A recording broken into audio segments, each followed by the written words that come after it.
اللہ نے ہر نبی کو معراج کا شرف عطا فرمایا ہے، لیکن تمام انبیاء کی معراج فرش پہ ہوئی ہے، لیکن میرے مصطفیٰ صلی اللہ علیہ وسلم کی معراج عرش پر ہوئی ہے۔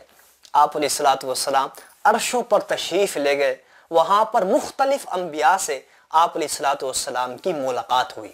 حضرت ابراہیم علیہ الصلوۃ والسلام سے آپ علیہ الصلوۃ والسلام کی ملاقات ہوئی۔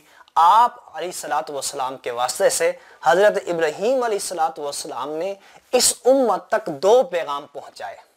پہلا پیغام یہ دیا، اقرأ منی امتک السلام۔ حضرت ابراہیم علیہ الصلوۃ والسلام اتنے اولو العظم پیغمبر آپ علیہ الصلوۃ والسلام کے واسطے سے امت محمدیہ کو سلام پیش کر رہے ہیں۔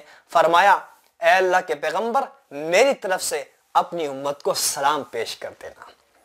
تو آپ علیہ الصلوۃ والسلام کے واسطے سے حضرت ابراہیم علیہ الصلوۃ والسلام کا جو سلام ہم تک پہنچا ہے، اس کا جواب یہ ہے، علیہ وعلیہ السلام ورحمۃ اللہ وبرکاتہ۔ دوسرا پیغام یہ دیا، اخبرہم ان الجنت طیبۃ التربہ۔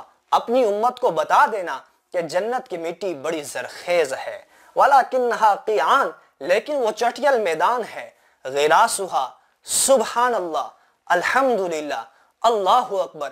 اس کے پودے آپ نے خود لگانے ہیں، سبحان اللہ کہتے جائیں، الحمدللہ کہتے جائیں، اللہ اکبر کہتے جائیں، اور جنت میں درخت لگاتے جائیں۔